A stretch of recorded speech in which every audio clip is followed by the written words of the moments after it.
കൊച്ചി നഗരത്തെ നടുക്കി വീണ്ടും ripper model കൊലപാതകം. കൊച്ചി സ്വദേശിയായ ശ്രീരാജാണ് കൊല്ലപ്പെട്ടത്. തലയോട്ടിയിൽ ചുറ്റിക കൊണ്ട് ആഘാതത്തിലുള്ള പ്രഹരം തന്നെയാണ് മരണകാരണം.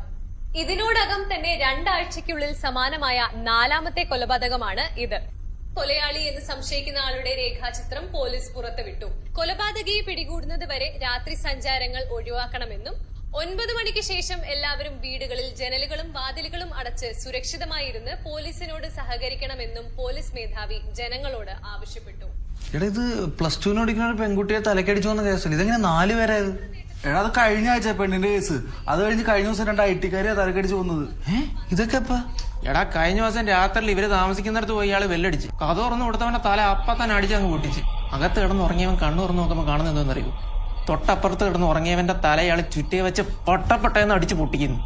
അവൻ എങ്ങനെയൊക്കെയോ ഓടി രക്ഷപ്പെട്ട്. അങ്ങനെയുള്ള ഇത് റിപ്പറാന്ന് മനസ്സിലായേ. പിന്നെ റിപ്പർ എടാ, ഈ ചെയ്ത കൊലപാതകങ്ങളൊക്കെ ഒരാൾ തന്നെ ചെയ്ത എന്താ എത്ര ഉറപ്പ്? എടാ, ഈ മരിച്ച എല്ലാവരും തലയിൽ ഒരേപോലെ ചുറ്റുകൊണ്ട് അടികൊണ്ടിരിക്കണേ. തലയുടെ ഏത് ഭാഗത്താ അടിച്ചേ, എന്ത് വെച്ചാ അടിച്ചേ നിനക്ക് വരെ അറിയാം. അപ്പൊ ആർക്കെങ്കിലും ആരോടെങ്കിലും വൈരാഗ്യം ഉണ്ട് ഇതുപോലെ തന്നെ തല്ലി കൊന്നിട്ട് ചെയ്ത് റിപ്പറാന്നൊക്കെ പറഞ്ഞാൽ പോരെ? അങ്ങനെ ആയിക്കൂടെ? അങ്ങനെ ആവാം, പക്ഷെ ഇങ്ങനെ ആവാലോ. ഒരു കാലാണ് നമ്മുടെ നാട്ടിലെ പോലീസുകാർ രാത്രി 9 മണിക്ക് ശേഷം പുറത്തിറങ്ങി നടക്കണമെന്നും പറയില്ലല്ലോ. പിന്നെ 9 മണി, പിന്നെ നാട്ടുകാരെ ആവശ്യമുള്ളവരൊക്കെ 9 മണിക്കൊക്കെ പുറത്തിറങ്ങി നടക്കും. എന്നാ പുറത്തിറങ്ങി നടക്ക്. കുറച്ചും പേര് ചെറുപ്പക്കാരനെ ഇപ്പൊ തലക്കടിച്ച് വന്ന് അയാളെ ചുറ്റിയെ വെച്ച് തല ടാറ്റു അടിച്ചു തരും. പാവോടാ, ജോലിയൊക്കെ കഴിഞ്ഞ് രണ്ടെണ്ണം അടിക്കാന്നൊക്കെ പറഞ്ഞ് കുപ്പിയൊക്കെ മേടിച്ച് പോണ വഴിയായിരിക്കും. അയ്യോ, എടാ, മാത്തപ്പനെത്തിയിട്ടില്ല. അവനെ വിളിച്ചേ. അയ്യോ, അവനും ജോലിയും കഴിഞ്ഞ് കുപ്പിയും മേടിച്ചാൽ അടിക്കാൻ വേണ്ടി വരുമായിരിക്കും. പെട്ടെന്ന് വരാൻ പറ.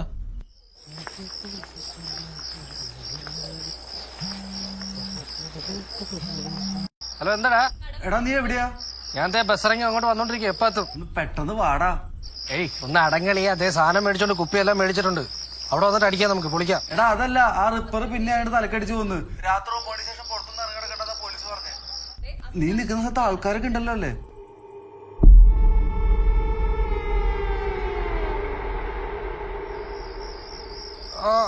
കുഴപ്പമില്ല. നീ വരെ ലിഫ്റ്റ് അടിച്ച് വരാൻ നോക്ക്. അല്ലെങ്കിൽ വേണ്ട, ലിഫ്റ്റ് തരുന്ന റിപ്പറാണെങ്കിലോ. നീ പെട്ടെന്ന് വാ. എടാ, നീ ഇങ്ങനെ മനുഷ്യനെ പേടിപ്പിക്കാൻ ഞാനങ്ങ് വന്നോളാം. വെക്ക്.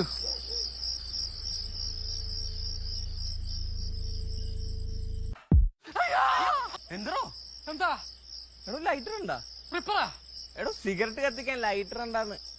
ലൈറ്റ് ഒന്നുമില്ല. ഞാൻ ഒറ്റയ്ക്കൊന്നുമില്ലേ. ഈ വളരെ ഞാൻ കൂട്ടുകാരെല്ലാം നിപ്പോണ്ട്.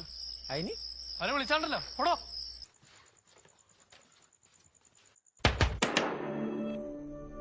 ആരാ വാതില് മുട്ടിയില്ലേ? അതാ നെറ്റ്ഫ്ലിക്സിന് ടൂണ്. എടാ, തുറക്കണ ഞാനാടാ. അത് മാത്തപ്പന. എന്താ കിതക്കണ? പിന്നെ പട്ടി അടിക്കാൻ വിളിച്ച? ഏയ്, ഒന്നുമില്ല. ഞാൻ അവിടെ നിന്ന് ഇങ്ങോട്ട് വന്ന വഴിക്ക് ഒരു വ്യായാമം ആയിക്കോട്ടെ വെച്ച് ബ്രിസ്ക് വാക്ക് ചെയ്താ വന്നേ. അവൻ ഫോൺ വിളിച്ച് പറഞ്ഞപ്പോ എന്റെ ഗ്യാസ് പോയല്ലേ. ആ റിപ്പറിനെ പേടിച്ച് ഓടി വരുന്ന വഴിയിൽ കരച്ചും കെട്ടി വീണി കുപ്പി പൊട്ടാൻ ഭാഗ്യം. ഓ, നീ എന്നെ ഫോണിൽ വിളിച്ച് പറഞ്ഞ സംഭവം ഞാൻ അതങ്ങ് വിട്ടേ പോടാ. വെറുതെ അല്ല, റോഡിലൊന്നും ഒറ്റ മനുഷ്യരില്ല. പക്ഷെ നല്ല മൂഡായിരുന്നു കേട്ടോ. ഒറ്റയ്ക്ക് ഇങ്ങനെ നൈസായിട്ട് പാട്ടൊക്കെ പാടി. ഭക്തിഗാനമായിരിക്കും. ഭക്തിഗാനം ഉണ്ട്, പിന്നെ മെലഡീസ്, എവർഗ്രീൻ ഹിറ്റ്സ്, 19 ക്ലാസിക്കൽ. അങ്ങനെ തള്ളി തള്ളി നമുക്ക് ആ റൂമിലോട്ട് പോകാം. ആദ്യം 2 അടിക്കാം, എന്നിട്ട് നിന്റെ തള്ളിയേക്കാം. ബാ, എനിക്ക് ബാ. അപ്പൊ പ്രൊമോഷൻ കിട്ടിയ ട്രീറ്റ് തരാന്ന് പറഞ്ഞാണ് മാത്തപ്പൻ. വാക്ക് പാലിച്ചിട്ടുണ്ട്. പിടിച്ചോ. ട്രാക്ക് ഇട്ടോ. ട്രാക്ക് ഒന്നും വേണ്ട, നമുക്ക് സംസാരിച്ചിരിക്കാം. എന്താ ട്രാക്ക് എടുത്ത്? അല്ലെങ്കിൽ തന്നെ ട്രാക്ക് എന്തിനാണ്? നമ്മളെന്നാണ് ട്രെയിൻ ഓടിച്ച് കളിക്കാൻ പോകുന്നത്. നീ എന്താ അടിക്കാത്ത? അച്ഛൻ നൈറ്റ് ഡ്യൂട്ടിക്ക് പോയില്ല. അതിന് കള്ളു പിടിച്ചോണ്ട് വീട്ടിൽ പോകാനൊക്കത്തില്ല. അച്ഛനെ പേടി. പോത്ത് പോലെ വളർന്നില്ല. അച്ഛനെ പേടിയാന്ന്.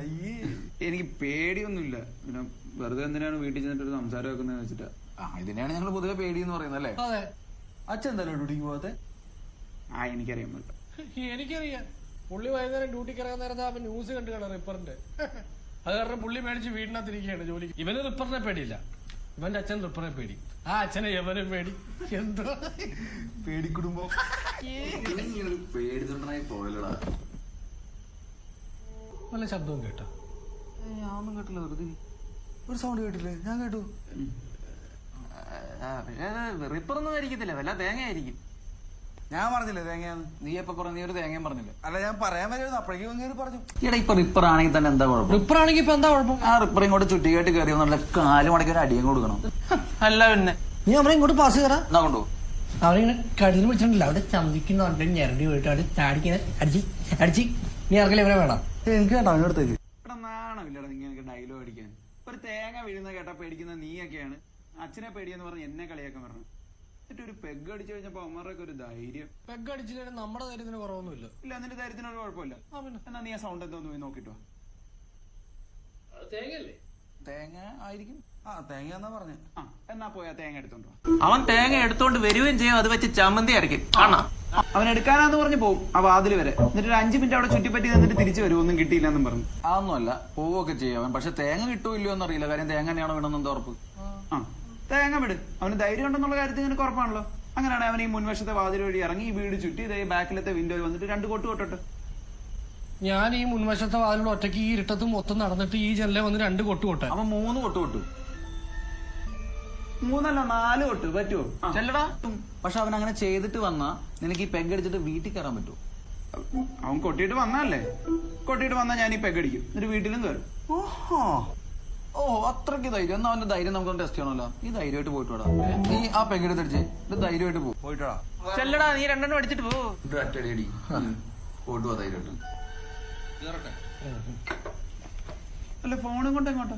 മൊബൈൽ കരുതുകൊണ്ട് ഇപ്പൊ എന്താ? അല്ല നിനക്ക് വലിയ ധൈര്യമല്ലോ. നിനക്ക് ഫോണിന്റെ ഫ്ലാഷ് ലൈറ്റിന്റെ ഒന്നും ആവശ്യമില്ലല്ലോ. നീ ഇരുട്ടത്തൂടെ ഒറ്റയ്ക്ക് പോയാൽ ജെല്ലി തട്ടിയിട്ടേക്ക് വാടാ. ഫോൺ അവന് ഫോണിന്റെയും ഫ്ലാഷ് ലൈറ്റിന്റെ ഒന്നും ആവശ്യമില്ല. നീ പോയിട്ട് വാടാ മോനെ. അളിയാ 4 അടി അടിച്ചിട്ട് പോരെ. തട്ടി തട്ടി കണ്ടാ കണ്ടടാ നമ്മുടെ ചെക്കന്റെ ധൈര്യം.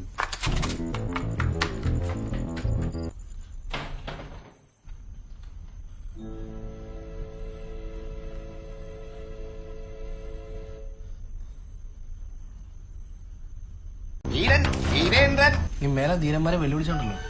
ഇത് നോക്കിയിരിക്കും അടിക്ക്. ശമ്പളൊന്നും വേണ്ട, അടിച്ചു. വാക്ക് വഴിക്ക് അടിക്ക്. ആ അല്ല വേണ്ട, നിനക്ക് അച്ഛനെ പേടിയാണ്. വേണ്ട, കുഴപ്പമില്ല. അവനെ നിർബന്ധിക്കണ്ട. ഇനി അവൻ അടിച്ചിട്ട് വീട്ടിൽ പോയി അച്ഛൻ പത്തലൂരി തല്ലി. ഓ വേണ്ട വേണ്ട, എന്തിനാണ് അവന്റെ കുടുംബത്തിൽ പ്രശ്നം? നമ്മൾ അവന്റെ സുഹൃത്തുക്കളല്ലേ. കുഴപ്പമില്ല, നീ കുടിക്കണ്ട. വേണ്ട, അച്ഛന്റെ ക്യൂട്ട് ബേബി. എല്ലാവരും വലിയ ഷോ ഒന്നും ഇറക്കണ്ട. നിന്റെയൊക്കെ ധൈര്യം എന്താന്ന് എനിക്ക് നന്നായിട്ട് അറിയാം കേട്ടോ. ഫീലായിടാ വിളിക്ക്. എടാ പുള്ളി ഇനി എന്നോട് മുടങ്ങിയിട്ട് വീട്ടിലെങ്ങാനും പോയി കളയോ? ഒരെണ്ണം അടിച്ച സ്ഥിതിക്ക് അവൻ എന്തായാലും വീട്ടിൽ പോകത്തില്ല. ഇതിപ്പോ ആ ചമ്മന്റെ കുറച്ച് കഴിഞ്ഞ് വന്നോളൂ. പക്ഷെ പുള്ളിയുടെ സ്വഭാവം വെച്ചിട്ട് ഇന്ന് നിനക്ക് പേടിയുണ്ടെന്ന് പ്രൂവ് ചെയ്യാണ്ട് പുള്ളി ഉറങ്ങൂല. ആ ഹലോ അമ്മേ.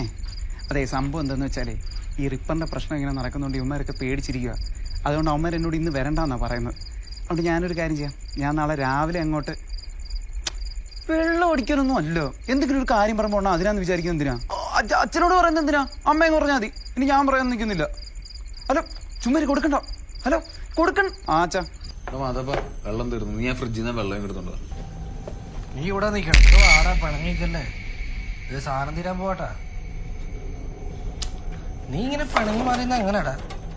എന്ത് ചെയ്യാനടാ, ഞാനിങ്ങനെ പേടിയില്ലാത്തവനായി പോയല്ലേ. നീ വെറുതെ